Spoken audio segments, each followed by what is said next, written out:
Vamos então ao nosso questionário da lição número 1 do segundo trimestre de 2014. O título da lição é "E deu dons aos homens". Então responda aí conforme a revista da CPAD do segundo trimestre de 2014. As revistas da CPAD para jovens e adultos. O tema deste trimestre é Dons espirituais e ministeriais, servindo a Deus e aos homens com poder extraordinário. Então complete os espaços vazios e marque com V as respostas verdadeiras e com F as falsas. Este questionário está aí toda quinta-feira à noite, pronto em nosso site e alguns sites também que usam os nossos estudos. Lá você vai encontrar então as perguntas com as respostas verdadeiras e falsas e vai encontrar também frases a serem completadas. Aqui nos vídeos nós trazemos as respostas já verdadeiras somente. Já trazemos as frases completadas e as respostas verdadeiras somente. Vamos ao questionário então. Dentro do texto áureo, a primeira pergunta para ser completada. Pelo que diz, subindo ao alto, levou cativo o cativeiro e deu dons aos homens. Carta do apóstolo Paulo aos Efésios, capítulo 4, versículo 11. Dentro da verdade prática, agora a segunda pergunta para completar. Os dons são dádivas divinas para a igreja cumprir sua missão até que o noivo venha buscá-la. Agora, dentro dos comentários da introdução, pergunta número 3. Como a Bíblia de Estudo Pentecostal define dons e para que servem? Então, como manifestações sobrenaturais concedidas da parte do Espírito Santo e que operam através dos crentes para o seu bem comum. Além de auxiliar o corpo de Cristo no exercício da grande comissão, os dons divinos subsidiam os santos para que cheguem à unidade da fé. Carta do apóstolo Paulo aos Efésios, capítulo 4, versículo 12 e 13. Agora dentro da parte número 1, os dons na Bíblia. Pergunta número 4. Como eram os dons no Antigo Testamento e de qual palavra se originam? O dicionário bíblico Wycliffe mostra que há várias palavras hebraicas que significam dádiva. A origem dessas palavras está na raiz hebraica Natan, que significa dar.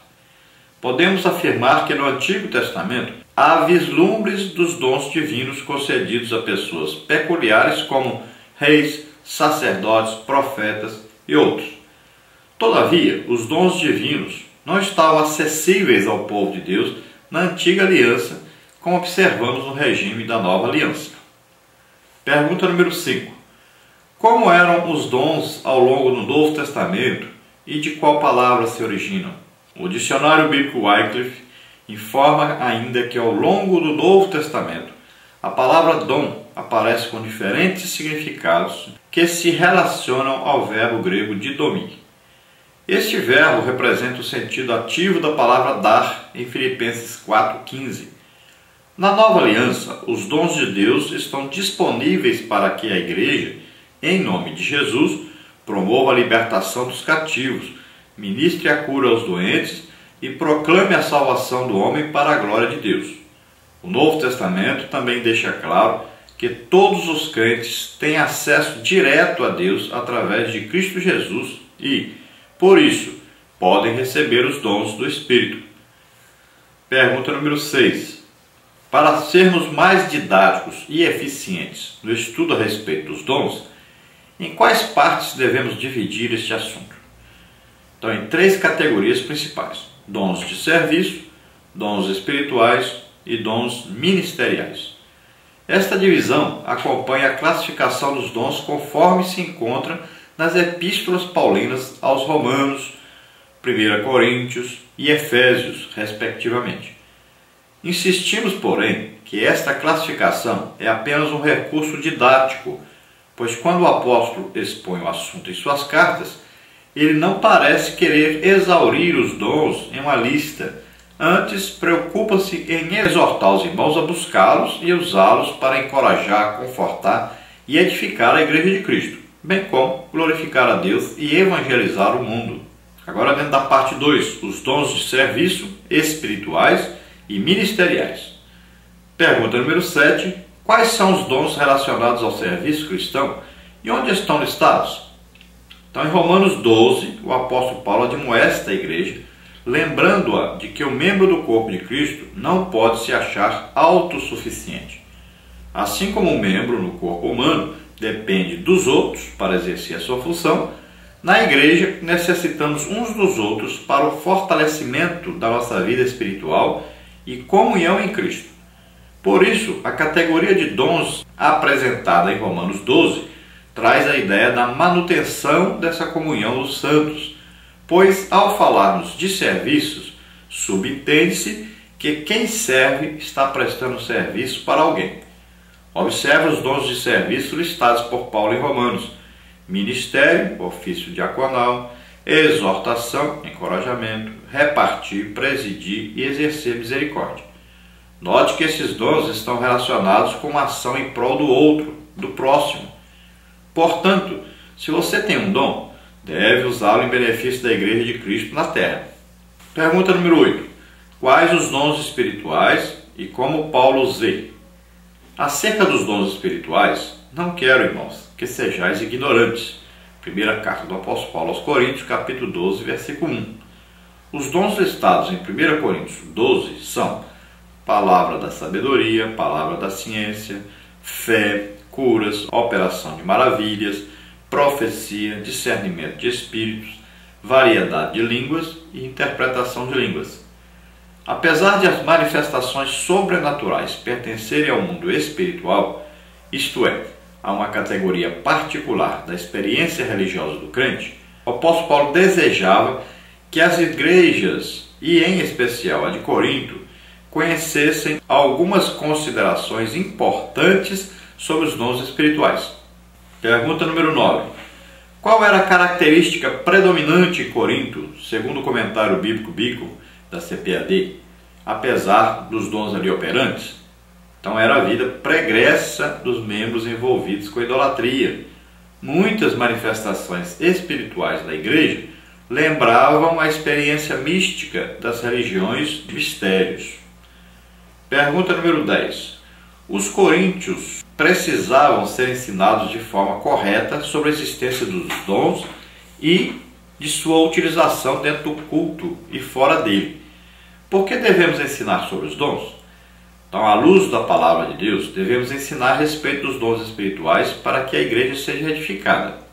A Bíblia traz os ensinos corretos sobre o uso dos dons, e se há distorções nessa esfera, estas acontecem por algumas igrejas não ensinarem de forma correta o que a Bíblia diz. Isso contribui para o surgimento do fanatismo religioso, da corrupção doutrinária dos movimentos estranhos e de muitas heresias. Portanto, o ensino correto das Escrituras nos orienta sobre a forma adequada da utilização dos dons e previne o surgimento de práticas condenáveis no culto. Pergunta número 11.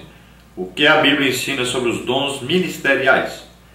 A Epístola de Paulo aos Efésios classifica os dons ministeriais assim: apóstolos, profetas, evangelistas, pastores e doutores. Efésios 4:11. Os propósitos de o Senhor concedê-los à igreja, segundo a Bíblia de Estudo Pentecostal, são, em primeiro lugar, capacitar o povo de Deus para o serviço cristão; em segundo, promover o crescimento da igreja local; terceiro, desenvolver a vida espiritual dos discípulos de Jesus, como está em Efésios 4, de 12 a 16. O Senhor deu à sua igreja ministros para servi-la com zelo e amor. 1 de Pedro 5, 2 e 3. O ensino do Novo Testamento acerca do exercício ministerial está ligado à concepção evangélica de serviço. Mateus 20, 20 a 28 e João 13, de 1 a 11. Jamais a perspectiva centralizadora e sacerdotal do Antigo Testamento. Parte 3. Corinto, uma igreja problemática na administração dos dons espirituais. 1 Coríntios 12, de 1 a 11. Pergunta número 12. Os dons são importantes? O apóstolo Paulo faz questão de tratar desse assunto com os crentes de Corinto que estavam supervalorizando alguns dons em detrimento de outros. Precisamos resgatar a noção de serviço que Jesus Cristo ensinou nos evangelhos, pois todos os dons vêm diretamente de Deus para melhor servirmos a Igreja de Cristo. Pergunta número 13. Qual o argumento utilizado pelos cessacionistas, pessoas que defendem a errônea ideia de que os dons espirituais cessaram no primeiro século, para não admitirem os dons na atualidade? Dizem que os crentes pentecostais tendem a se achar superiores uns aos outros por terem algum dom. Lamentavelmente, isto é verdade em muitos lugares. Pergunta número 14. O que a Bíblia ensina sobre a diversidade dos dons? O que mais nos chama a atenção na lista de dons apresentados por Paulo em 1 Coríntios 12 não são os 9 dons, mas a diversidade deles. Isto denota a unidade da Igreja de Cristo, mas simultaneamente a sua multiplicidade. O Comentário Bíblico Pentecostal do Novo Testamento tem razão quando fala que talvez Paulo tenha selecionado estes 9 dons por serem adequados à situação que havia em Corinto. Se compararmos a lista de 1 Coríntios com Romanos e também Efésios, veremos que os outros dons são relacionados de acordo com as necessidades de cada igreja local. Pergunta número 15. Como devem ser a autossuficiência e humildade na vida daquele que é usado em dons? Os dons espirituais são concedidos aos crentes pela graça de Deus e não por méritos pessoais. Romanos 12:6, 1 de Pedro 4:10. Não podemos orgulhar-nos e portar-nos de modo arrogante e autoritário no exercício dos dons, mas com humildade e temor a Deus. Não devemos usar o dom que Deus nos deu com orgulho, visando a exaltação pessoal. Isso é pecado contra o Senhor e contra a igreja. Use o dom com um coração sincero e transbordante de amor pelo próximo. 1 Coríntios 13. Não foi por acaso que o capítulo 13, chamado capítulo do amor, de 1 Coríntios, foi colocado entre o 12, que fala sobre os dons, e o do 14, que fala sobre línguas e profecia. Dentro agora da conclusão, pergunta número 16 para completar.